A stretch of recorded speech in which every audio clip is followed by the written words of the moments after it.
indoda ngiyabona ukuthi ngoba kwakwaba sehlathini bonke ingakho badalwa ngenhliziyo yodwa Ndlovu nendoda ngoba indoda ayikhohlwa ngithi ngiza nendaba ke njoba ngithi ayikhohlwa kufanele ngibatshela ukuthi niyakhohlwa nibe ningakhohlwa kuqhamuka omunye umama ngizobe ngiyixoxele mhlawumbe ngizoqhubeka nje kodwa ngizobe ngiyixoxele efikayo futhi kuqhamuka omunye umama ke ngisewumvangeli ngiyadlula nje ke ngakwakhe mangiphuma emsebenzini uzongixolele mekhona kodwa ke sithi isikhathi ngisewumvangeli kodwa phela ngaba khona ke ngophela nami ngumvangeli ngiyangifanga naye akakafi ngiyadlula ke ebese ethi lo mama ngisize mvangeli ake uzongincengela ubaba wakwami baba wami nenhliziyo elikhulu kakhulu akakholwa ngithi ngikhuluma le ndaba ukuthi indoda ayixoli ithi lo baba saxabana eminyakeni eminingi edlule namhlanje akangixoleli angisazi noma wangixoxelani lapho kodwa bese ngicina ngivumile ukuthi ngizofika kwakhe ngizobese ngithi akoyimtshela kodwa ubaba ukuthi ngiyeza cha mtshela ivume le ndoda ilungile nje mayikhuluma kodwa ibambe ukuthi ngeke ngidedele lento engiyibambile ngifike ke sihlale ke kosofa ke kukhulunyweke awubeke ke mama kwenze njani ebese beka umama uthi umama cha ubaba waye ephuma emsebenzini ebusuku ngo9 wafica ingane yentombazane encane mhlambe nayi khona nje kodwa akangizusho phela ukuthi kwakulaphi iyona ezozazela ukuthi umfundisi sikhuluma le ndaba yakithi kodwa ngelapha ke ngayo abantu mntanami mawukhona ngoba nodokotela usindisa umuntu ngomthasindise ngawo omunye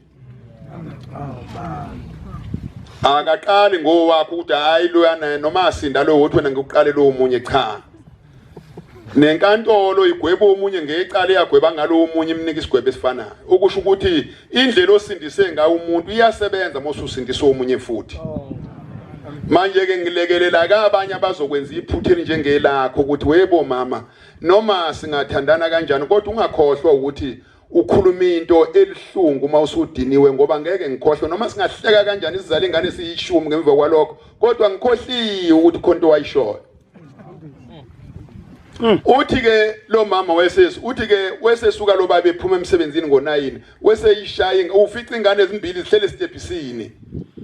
ngaphakathi nje ekhaya ngaphakathi koganga hayi ngaphandle emgwaqweni ngaphakathi koganga nje ungena esangweni nazi itebhisi usuzoqeqeqisha kuye ekhaya ke endlu kwenansi uyafica zihlele izingane ngiyacabanga zazisene eminyakane o16 17 15 lapho nje iyayingena ebuntombazanini ngiyabona base kwase kuzwa igazi lithanda ukufudumala sekufuna ukukhuluma indaba eziningi kubili ke kuyakhuluma eseshale yakhe lo baba eshayela ukuthi ifunane eminyango ngalesikhathi angene endlini ngesikhathi ikhala ingane iqanqatheke ingene ekhaya useyiphoxile phela izokhala phakamisa izwi noma ngabe uyishaya kancane izokhalela ukuthi hey umaka ngilekelele nangu baba engiphoxa yakhala wayesephuma umama wathi uyishayelani ingane yami uyazi wazi ngani ukuthi lenga wazi ngani ukuthi lengane yakho ungathini uma kube lengane kuyona yakho washo kanjalo wathi uyishayelani ingane ungathini uma kube lengane kuyona yakho hayi Nkosi mawucabanga ke wena ungakhohlwe leyo nto manje uzomkhuza kanjani ke omunye umama ngoba phela ngizukuya ku14 ngiyokhuza umama lento kufanele ngiyikhuzele ethempelini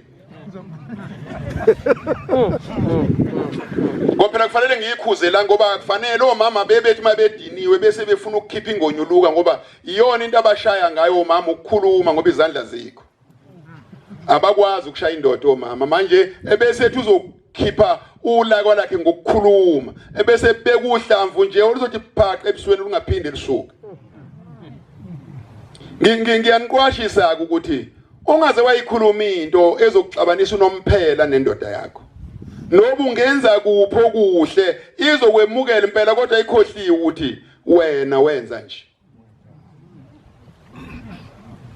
le ndoda ke ikwenza lokhu nje ingane ilapho ko16 17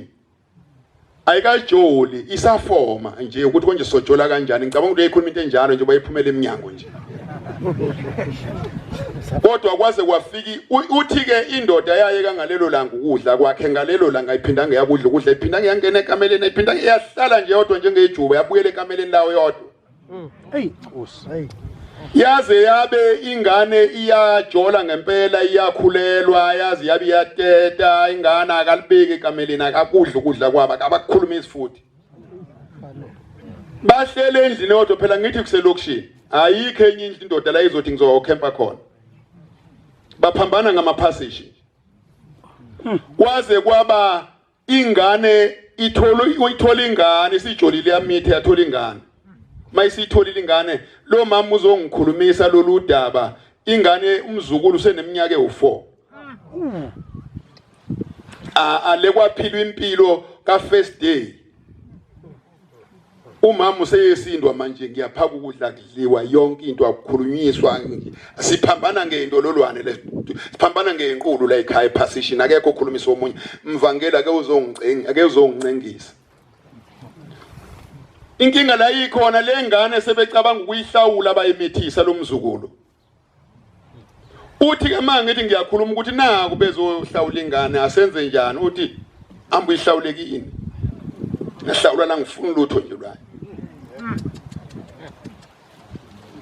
nama ngisho njalo washo yena phela wathi ungathini kube lengane kuyona yakho nje ukuyishanje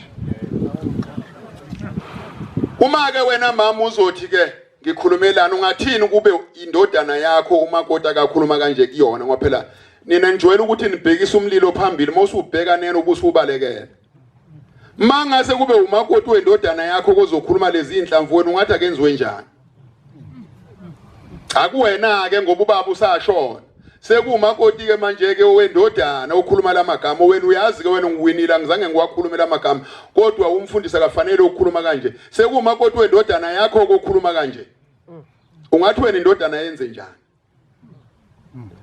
ithi sahlala nje kanjalo usiyangitshela ke manje ukuthi angimncengele ngathi ngiyencenga le ndoda hayi mfowethu cha uthi uNkosikazi ngilindele ukuhlawula nganoma yini akazothi ngiyikhiphe phela nje makudlulele licala indoda ayifuni lutho ayifuni ngishiyisele akuphilwe nje kanje liqinile ki trends manje liyamehlula umama itrends liyamhudula manje philile kusi waqala ke manje wathi kangikhuluma ngithi ngiyakhuluma nendoda yavela athi indoda mfundisi yangibiza ngumfundisi yathi mfundisi yathi ilikhuni lento yathi lo mama ngeke ngizemxolele na kancane ngidabuke sokuthi udlala ngesikhathi sakho yavele yathula ngasukuma ngayishithula indoda izayagcina ngokungitshela nje ukuthi ngidabukela isikhathi sakho lo mama ngeke ngizimxolele na kancane lamagama kawakhuluma abahlungu kakhulu ngaphuma ngashiya kanjalo namhlanje angazi ukuthi bagcina bephila kanjani kodwa ngiye ngubone nje umuzi mangidlula ngibona ukuthi lana ngagcina ngishiya inkinga